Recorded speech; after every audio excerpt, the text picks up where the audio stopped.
baby. We're back for more. For the people that keep connecting with us, man, thank you for the love. Thank you for the support. You might be on your way to work this morning. You might be on the way to, take the kids to school, and you are listening to this podcast, man. We want to thank you for your support. And man, what kind of feedback are you getting, man? That I'm still the better good-looking one. That's not true. And I'm the better dressed one. That's not true. I'm more fashionable. Today, I had to wear some of my new Stick Fire gear.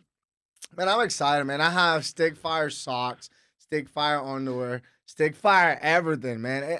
I just got to do it. How was, let me ask you, was you as an organization owner, what has been the ups and downs? Like, what do you feel like there's ups and downs as far as to the first part of the fall? So far, the response has been great. Has been great. I think that, of course, as a start, you're always gonna spend more than what you think. But I think that after this fall and the spring, we'll be able to realize, and we'll be learning, new things, how to connect with parents, what's working, what's not working. How to connect with coaches, making sure that everybody's doing what they're supposed to. But so far, the support from family, friends, and even parents, and it's been great. And man, I'm just excited for the people who have come along, your family, and we can't wait, man. Hopefully, this is something that goes beyond baseball, and I'm excited. I'm excited for what's to come. So all the parents that are out there that are Stick Fire parents that are listening. Man, thank you from the bottom of our hearts. Thank you for believing, and thank you for your support. We can't wait to keep it going. But man, why in the world are you wearing a Dallas Maverick jersey, man? Don't even go there. Don't even go there. Like these guys, I mean, I heard they did pretty good this year, but come on, man, these guys. Do you have a basketball team? I actually do. If you say the Lakers, just walk off right now.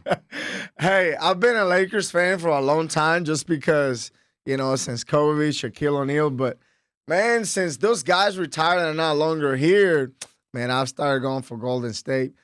Curry, isn't that right, my people? Man, that guy makes bandwagoner. All right, whatever. Just don't deny it. That guy is clearly good. He's clearly good. What, and Luka's not?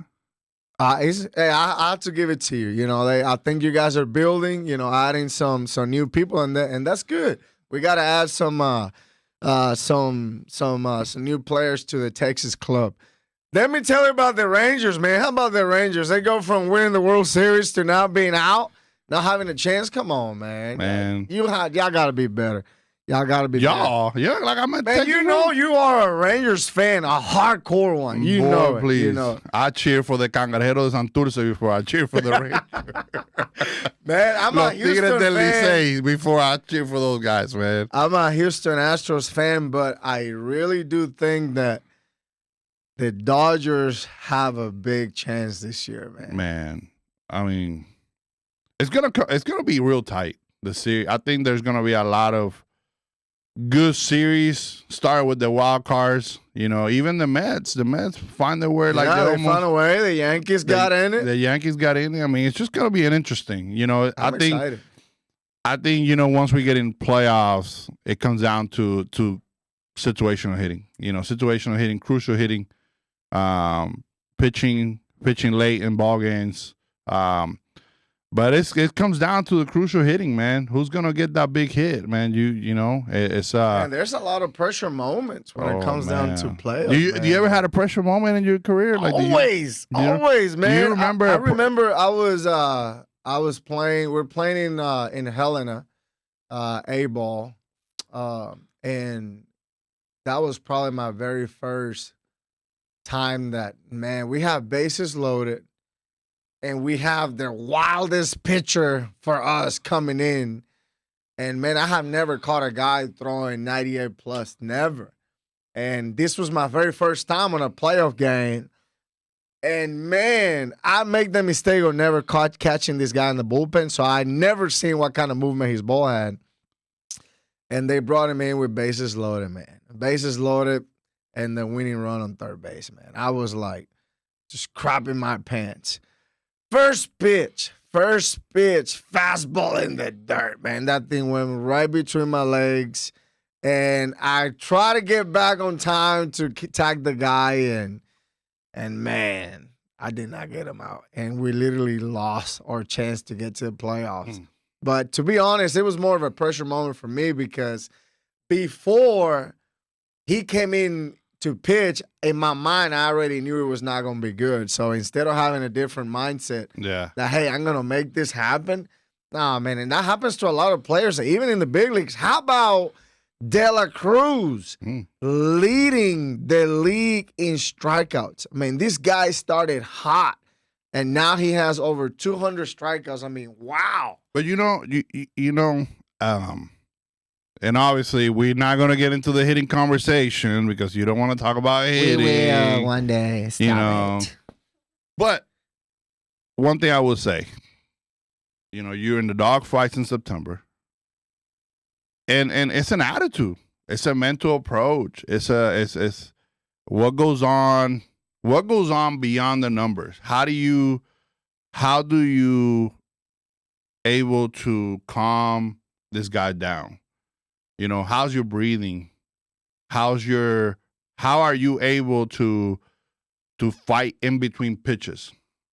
People all the time talk about what can be quantified, and that's all great and dandy. Like I don't have a problem. I think all this technology and everything that's going on in baseball right now, I think it's great, man. But we can't forget the things that can't get quantified, because you can't measure the heart of a player in the ninth inning. You can't. In your honest opinion, who has, you're watching playoffs game, and I hope you do, but in your honest opinion, who has come in clutch in a playoff game, I mean, every season or during all this last 5 years, who has come in clutch in a big situation and gets the job done? I know who it is in the back of my mind, but I want to know if you know it. Bryce Harper. He does, but not all the time. You cannot deny that Jose Altuve, man. Oh, man. Jose Altuve, man. This guy's coming up. Now, are you going to put question marks in there, or? I don't think so, but I do have to tell you this, because when they were playing Texas Rangers in one of their playoff night, when they actually went in extra. Was that the day of the fight? No, I think there was a previous one where the closer comes in. Clearly, they have the game won, and here comes Jose Altuve with 2 outs, just bases empty, and just hits a shot. And after the game, they asked him, what was he thinking during their at-bat? And all he would say was like he was having a slow heartbeat. And people ask him, slow heartbeat, how do you do that? And all he said was just breathing. You got to breathe. In moments like that, the only way to slow down your heart is to breathe. Yes. Your eyes have to become your mind. Yeah. Because the pressure in that moment, everybody, think about this. Let's go back to 2011, 0-2. Neftali Feliz on the mound. David Freese, bases loaded, bases loaded. Yep. I mean, what your eyes have to become your mind at that point, and you gotta be just focused on the ball. Hey, you know what? I'm just gonna focus on the ball, and I'm just gonna try to put something and keep the inning alive. But the situation that goes through your head, think about it. You're 1 strike away from losing the World Series. Like everything, you're human. Heart rate, breathing. All you got to do is how to slow things down, and that's the reason why a lot of these guys that make so much money, because they're able to slow it down. Can't teach that. You That's can't. something that, man. I got good relationship with some big league hitting coaches, and man, every night out of the 162 is a dogfight. There's not like, it's rarely ever you see a 15-1 ball game. Like, It's a dogfight every night. Crowds into it every night. So you got to have a little bit of the different mentality edge-wise to survive 162 games. And not only that, now Now when the real season begins, you get these guys that, the pitching matchups, and the homework that these guys do. I mean, Yep. everybody knows where your weaknesses, where your strength as a pitcher, as a hitter, as a defender. Where do you go on one knee when you calling off speed? It's everything's there. You gotta take care of the little details. Man. Gotta take care of the little details. And man, for those people watching, write down below in the comments who you think is gonna win the World Series this year. October is here, and we can't wait to hear from you guys which team is gonna take it all. But man, we have a pretty good topic today. And the title of this one is Everybody wants to go majors. Everybody wants to be majors, man. I mean, you have every team out there in the country that want to play in a majors team. They hear AA and they're like, they hear AAA. Like, what is that? What is that? Everybody wants to be in a majors team. And to me, back home, we don't have rec, No. AA, AAA. No, it's like everybody's further on. You're either ready or you don't. You're not. And I feel like this AA, rec, AAA majors to me is more for parents to feel good about their kid. Participation opportunity. And because if a majors team gets in a AA tournament, everybody's like, what are these guys doing here? They're clearly the same age. Yeah. Same age. But, of course, I get it. They're in different, different talents, different levels. And to me, and I want to hear your perspective, too, like, what is the difference on all these levels? On rec, AA, AAA, majors? Like, from your honest opinion, what differences are they? From I think the biggest difference is the way the perception from everybody from the outside. You've seen it. There's AAA teams that's gone open tournaments and they've gone out there. Yeah. And there's major teams that gone and lay an egg. I think that the title of major was made in order for coaches to sustain players so they can say I'm playing majors. 2, so I can pat on my chest because it's not cool to coach a AA team. It's not. Like, that's what people think. It's not cool. I need to have the best team in order for me to say I'm the best coach. Because that's the perception out there. If you have a good major team, then you are an elite coach. Yep. Doesn't matter. Some of the best coaches in pro ball are in the Dominican Republic and low A rookie ball. Some of them are. Because they're able to teach you how to become a professional. Exactly. It's way beyond AA, AAA majors. And let's not forget, there's nationals now. Oh yeah. Everybody. What's the word? Not nationals. What's the word? I can't think of the top of my head. It's not scout. It's maybe it is national or they're like the national. Yeah, I guess you're right. Man, I don't remember playing for majors, national, scout team. I don't remember. I still got drafted. I mean, my travel ball growing up, nothing against the NOLA prospects, back in Shreveport. I mean, great people. They gave me an opportunity. But, man, we were not the best guys out there. That did not we have 4 guys on that team got drafted. And we were not scout. We were not. I mean, to me, it's just this ego is really getting into people's head. And I almost got caught into this mindset of, I have to coach a national team. I got to score a scout team because that's how I'm going to attract the good players. Man, regardless if I attract the good players or not, I'm still going to coach the same level, even if they're AA, AAA. It does not matter. Like, I'm going to give you all I got regardless. And, man, there's some good coaches out there. And I will not mind. I feel like, I might not know him that well, but I had a chance to work with him. And, you may know him. Anthony Carmona, he opened up, a new organization named Grip. Grit. And this guy, I mean, he does a really good job developing players. I feel like he ran into a situation where people wanted to go to the big name organizations, and they took for granted the people that actually, are intentional about coaching.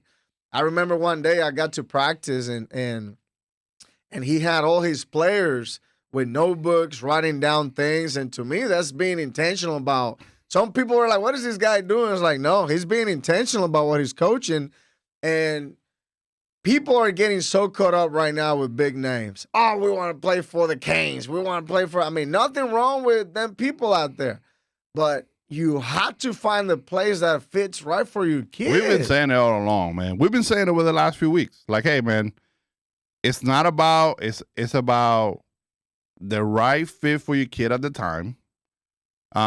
Be able to get playing time, be able to learn the game, because that's a topic for another day. Is nobody's teaching the game anymore, man. Like you see, go out there to some of these games, like no double cuts, no regular. Man? Like what are we doing? Like and it's tough. It's tough. I feel like we have to. I even myself had to get. Our guys did very good with cuts and relays this weekend. I felt like they were doing good in 5480, but now that you put them on the big field, cuts and relays, he's like, what in the world you guys are doing?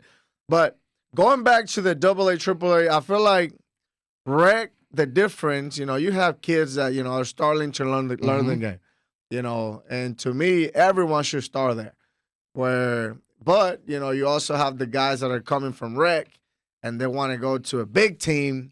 But it's like, hey, take it slow. A AA team, I feel like, is very similar to a recreational team. They just may have one or two guys that can pitch, two guys that can hit for power, or just it's just maybe a town that just want to keep the team together, and they don't really care about rankings or even recruiting. They want to keep the kids together and play and have them grow. Man, I think there's just all sorts of avenues that we can go through this subject. But I'm gonna tell you, I am really going to make this comment, and I'm not gonna throw anybody under the bus or what I'm about to say.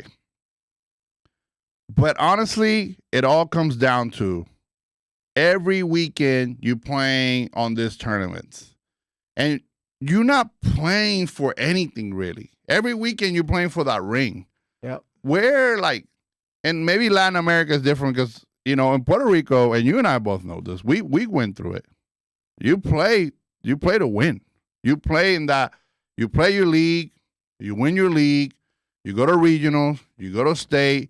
So you actually play for something, and I think that's the reason why everything started. I think hey, this weekend, let's just stack this team up and let's go out there and play and win. Hey, perfect. What is it? The battle of the beast or the whatever that called in the perfect game. So let's stack this team up and let's go play, and that's fine. Like I'm not saying that's not, but just because you don't play for those, and that's another thing. Just because you play for those teams, that don't mean that you're done.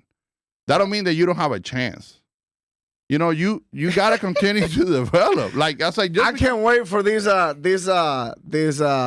guest speakers that are coming here soon, because that's one of the questions I want to ask them. Like, does it really matter? Yeah. I know of players that were on scout teams all the way to high school. That was it. After high school, they didn't go nowhere. And I know of guys that were not in a team that was good, and they went on and played college ball. Like, it ends up being that guy that nobody think is going to make it is the one that actually makes it the farther. Man, absolutely. And the guy that has all the attention right now at 11, 12, 13U, those guys, 16, 3 years, nobody know who you are. Man, I remember, and I shared this story. I remember my first team with the Dallas Tigers. We had a kid by the name of Jack Lynch. Undersized, left-handed, no power hitter. Softy lefty. if somebody were to tell me at the time and say, hey, that's going to be the guy who's going to sign, I'm like, man, get out of here. Lose your mind, Okay. man. So we started at 13, average, 14, average, 15, okay. He started taking that leader's role. 16, fall. Dog. Dog. And when I mean dog, I mean dog. We got to 17U that year that he committed to Xavier University. Man, give me the ball. Completely different kid. Give me the ball. Like, this is my dude. Not only that, like, he took up an intentional, like, they told him that he couldn't be a hitter. Like, they told him, like, oh, no, I want you to be a PO. I was like, oh, you want me to be a PO? Let me show you what I can do. I remember we went to, he went to Jesuit Prep here in Dallas.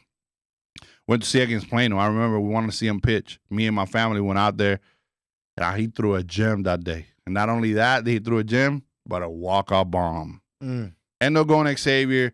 He ended up bouncing, like, he had some injuries in his lower, like, I think his legs or ankles, something like that. But he ended up getting drafted in the 18th round by the Cardinals, you know. And I had other guys that got drafted out of that group. But if anybody were to tell me at 13 that was like, no way. Man, and we had something very similar. They were more athletic. They were more just a better baseball player at the time. Man. But it's the work ethic they put on there. Man, this is for you, parent. Maybe your kid, your player is not getting a lot of recognition right now, but do not lose your mind. I mean, they're still young. He might be a late bloomer. He might be the one that nobody think is going to make it now. And all of a sudden, boom, just takes off. Like, I have perfect example. I have 2 players. I started coaching this team when they were 9 or 10. I remember they were called the Louisiana Pride.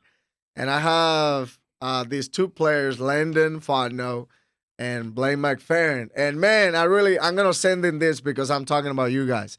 But they were probably the little guys on the team, little ones. And they were late bloomers that, you know, based on their development, they were not growing as fast as all the other ones that were on the team.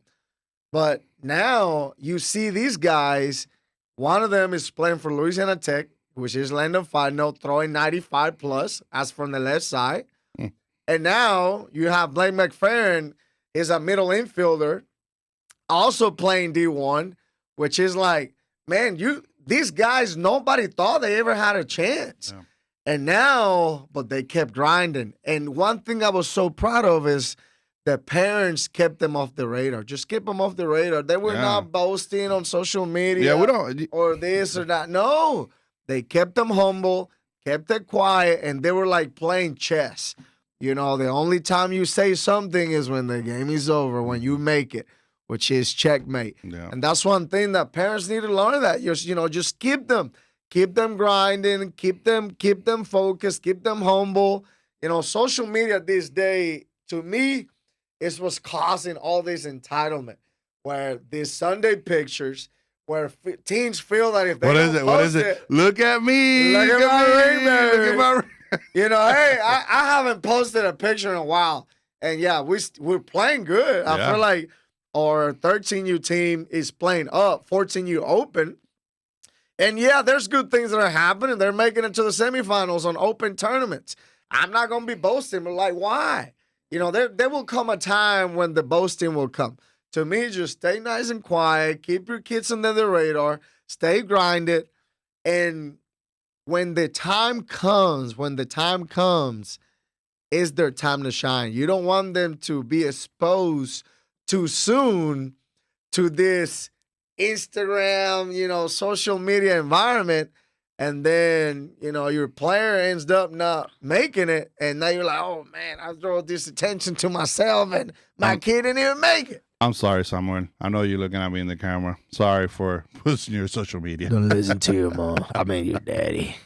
But, I tell you right now, yes, social media does have a lot to do with entitlement and how But you know what? It's kind of the new era, right? Like, like now as you get older, that's kind of how people get recruited now, Yep. and um, you know, ultimately, if I'm a recruiter, if I ever have that opportunity or whatever, yeah, I mean, I want to look at some video, but I need to see I need to see the person up close in person and see them and see what they're about, see what their personality is. It's the right fit. Does he have the grind? 'Cause that's the thing. You got to have that dog in you. We always talk about it. And, social media does so kind of aspect, but, nobody shows negative parts in social media. Hey, everybody how do you handle their best profile picture on their profile, man? It's like, if you go to social media, man, look at your profile picture. You look completely different, sir. Dude, I look amazing. Did you not hear the I feedback? I do the same thing. Did you not hear the feedback that I was the most good looking one? Dude, come on, dude. I'm going to still keep looking through the comments because I don't think so.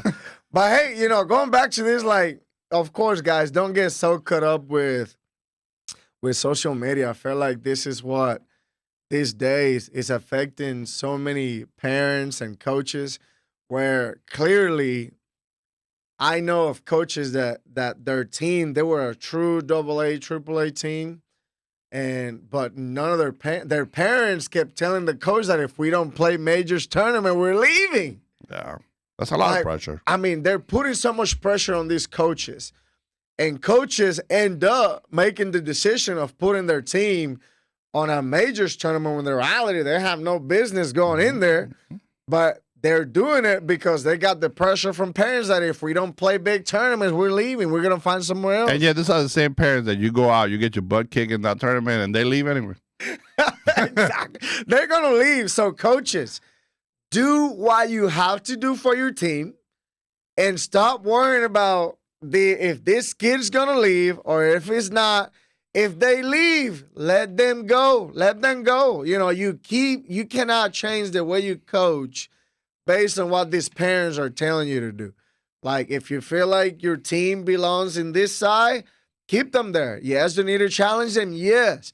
But don't throw them in the wolves too early just because you got pressure. There's levels to this. There's a reason why the only players that, hey, you go from rookie ball to A ball to AA to AAA, the only guys that do that, even Aaron Judge, I mean, he had some time in the minors. A-Rod, obviously he went early to the big, but there's a reason why. There's a level of preparation that goes, maturity that goes to it. And just because you're a AA or AAA player, that doesn't mean it's all over for you. It's not. It's not all over for you. Take it slow. Hey, but everything is a rush. It's like these microwaves. But we are in this era that we want efficient results. Everything has to be this. There's no process anymore. The process is, hey, I need it now. Yep. I need it now. So to me, that's a short-term vision where you want to see things now because you're so caught up that if you don't do it now, all of a sudden your parents are because your peers like, oh man, my peers like, oh, he's doing this, so why am I not doing this? It's like, man, come on, man. Like, you start comparing. Yes. Stop comparing your team with another one. Stop your comparing. No, like at the end of the day, your kids are different. That does not mean that you could go out there and put as a AA, AAA team, you can go out there and put a ball whipping on a majors team. Yeah, it is possible. All they have is a title. You're still. What you have to teach your kid is go there and get it. Grind. Now, ball. Now, yeah, and one other thing is like let's say AAA team goes and they go to this open tournament. Oh, we're playing this team Division I. You already defeated. You already given them the win. Exactly. Like if they don't have to play. We're gonna play the big boys. I was like, what does that mean? They still gotta throw it down the middle. We won the big boys. Go out there. Once again, it goes back to what we were talking about is the struggle. Like, not too many people are used to it, man. Oh, man. Like, nobody wants to struggle, man. I'd rather, like, everybody wants to feel good, but then they get to high school, or if they even get there, they get to, like, 14U, which I was talking to this other coach this past weekend, and he listened to our podcast. and he was telling me, man, I do like what you guys were saying about, those kids that haven't hit puberty. Keep them in 5480, but those that have, let them play up. But at the same time, you have to understand, you want to have 2 years, at least 2. Yeah. Because right now, my boys are struggling. Mm. They want to go back to the drop 5. Yeah. They do not like the drop 3. Why? Because the drop 3 does not have a lot of pop, and fly balls no longer work. Now you got to learn how to hit. Now you really got to be dedicated and go to a good hitting coach. I recommend the Dallas Mavericks, this guy right here. He likes basketball, but he knows about hitting. I recommend go to a guy that's actually going to teach you the right way. Pulling the ball at 69, those things are over, We're not going to start this hitting conversation right now. No. Not when we're about to finish. Now you're not going to get this thing. I'll give you 3 minutes to talk about hitting. Well, I tell you what right now, man, I just want to tell you we're extremely grateful for everybody who has subscribed. And look, we're not doing this for us. We're really doing it for the people out there, and just we want to talk. We want to open the dialogue for people, and they want to learn. And look, we're still trying to learn. We're still trying to learn from each other. And but the only thing that I really just want to say is 3-2 bases loaded, dog. Hi, baby. Yeah, we are here. Thank you guys for watching. We love y'all. We can't wait to see you guys next Friday. Stay in tune. What's coming up is Peace. pretty hot. Goodbye.